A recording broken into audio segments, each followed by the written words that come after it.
작년에 3순환 하거나 혹은 작년에 1순환 할 때랑도 좀 달라진 게 지금은 이제 마스크를 쓰고 강의를 해야 되는 상황이 돼가지고 제가 선물 받은 마스크인데 이 마스크가 강의할 때 제일 좋더라고요. 그래서 계속 세척해가지고 좀 쓰는 마스크라서 이것 찾느라고 조금 시간 걸려가지고 늦게 왔는데 약간 징크스 있거든요. 우리가 이제 국제정치학을 오늘부터 17회 동안 해볼 건데 작년에 2020년에 시험이 좀 늦어졌는데 작년 시험에 합격한 친구 중에 한 친구가 국제정치학을 83.66을 맞았어요. 근데 작년에 아마 작년 기출문제 보신 분들 아시겠지만 외교사 문제가 턱하니 튀어나와가지고 체코 군단 문제를 물어봤는데 그거 감안하고 83.66이면 아마 국제정치학 점수로는 뭐 100점 받았다고 봐도 될 정도로 아주 좋은 점수를 받은 친구가 있던데 제 생각에 뭐 그 정도 점수를 받을 수 있는 방법은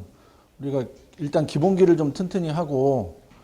그 다음에 어떤 문제가 나와도 그 친구 아마 3번 쓴 거 얘기 들어보니까 자기가 가지고 있던 모든 정보를 총동원해서 어쨌든 논리를 맞춰보려고 노력했다고 하던데 응용하는 방법을 좀 배우고 뭐 이렇게 해서 이제 점수를 받아야 아마 그 정도 점수 받을 만큼 답안을 쓸 것 같은데 그래서 이번 3순환을 어떻게 진행하면 좋을까 어떻게 하는 게 제일 효과적일까 뭐 이렇게 생각을 해서 한 가지는 이제 작년하고 비슷하고 두 가지는 조금 변화를 좀 줘서 하려고 하는데요. 이번 3순환은 목표가 총 3개인데 그 첫 번째는 오늘 문제 풀어보셨는데 우리가 전통적으로 국제정치에서 이론 배울 때 언더라인 코스하고 이미디에이트 코스를 왈츠의 분석 수준을 대입하면 체계 수준이 언더라인 코스고 그 다음에 국가 수준하고 개인 수준이 이미디에이트 코스로 이렇게 좀 단순화해서 쓰는데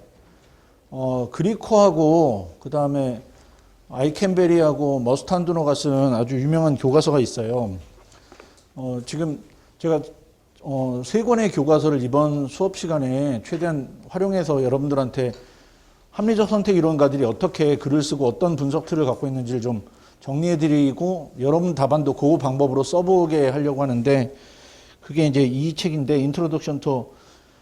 International Relation이라고 하는 책인데 이 책이 좀 다른 데보다 오늘 쓰신 이 문제풀이한 부분이 제일 특이해요. 그래서 이 얘기는 조금 이따 더 하고 그래서 목표 3가지 중에 첫 번째는 뭐냐면 우리가 그동안 배운 이론들이 있는데 그 이론을 가지고 시험 문제가 그대로 나오면 참 좋은데 시험 문제가 딱 그대로만 나오지는 않아서 어떤 때는 좀 응용을 좀 해야 되는 그런 때도 있잖아요. 뭐 작년에 1번 문제 신현실주의를 가지고 설명하는데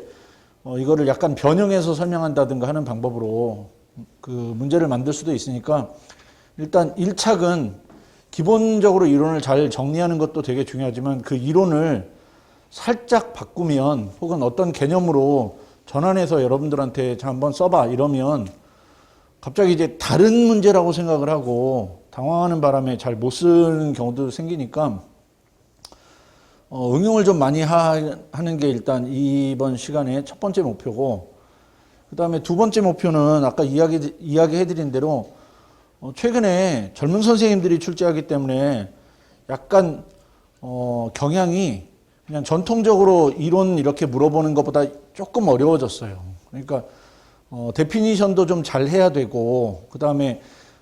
개념과 개념을 잇는 방법도 좀 더 체계적으로 이어야 되고 뭐 그래서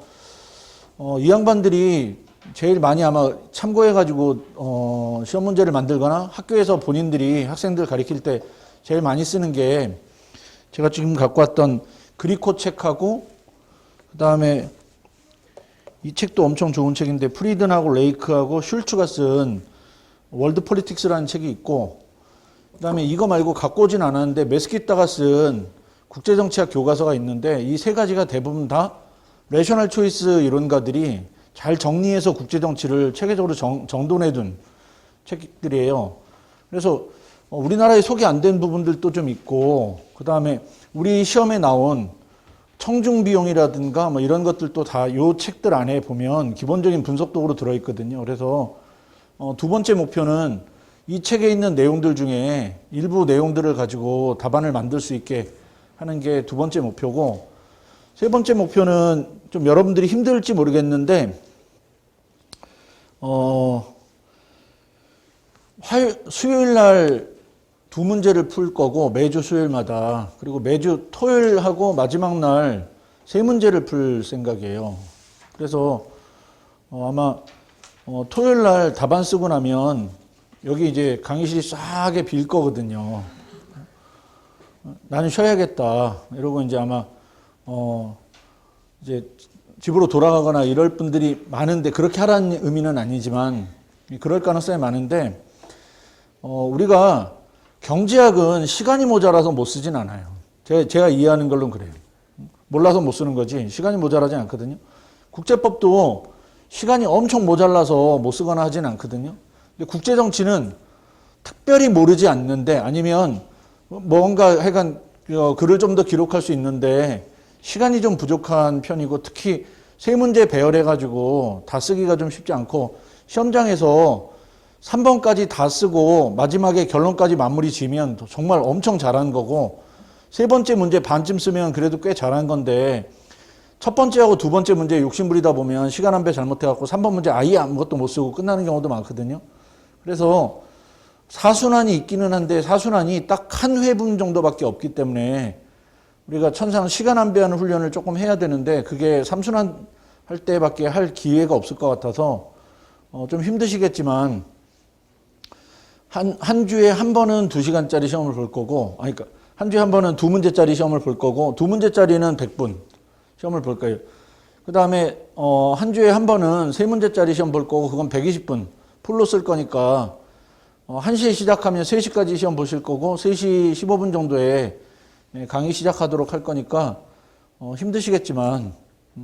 문제 푸는 것도 문제 푸는 건데 시간 안배도 같이 병행하면서 공부를 좀 하시면 좋을 듯하고, 여기 있는 분들이 전부 다 그 아까 얘기한 대로 83.66을 목표로 공부하는 거는 아니겠지만, 그래도 우리가 공부했으면 그거에 상응하는 정도의 점수는 받는 게 좋으니까 그런 차원으로 좀 이해하시고 공부하시면 좋을 것 같고요. 일단 오늘 문제 이제 해설을 좀 하고, 그 다음에 그 논문을 하나 드렸는데, 이번 우리 순환 강의는 문제 풀고, 그 다음에 만약에 그 문제와 관련해서 조금 더 필요한 정보가 있으면 그게 외국 책이면 자료로 번역해서 드리고, 아니면 우리나라에 관련된 논문이나 좋은 글이 있거나 뭐 책이 그 부분을 설명하는 게 있으면 그 부분에 대한 내용들을 논문으로 드리거나 해서 최대한 두 가지를 같이 할 건데, 목차 만들면서 이제 프레임을 잘 짜는 게 일단은 가장 중요하니까 그 작업 하나 하고, 그 다음에 살 붙여 넣는 것도 같이 병행할 생각이거든요. 그래야 아마 시험장 가서 답안 썼을 때 답안이 그래도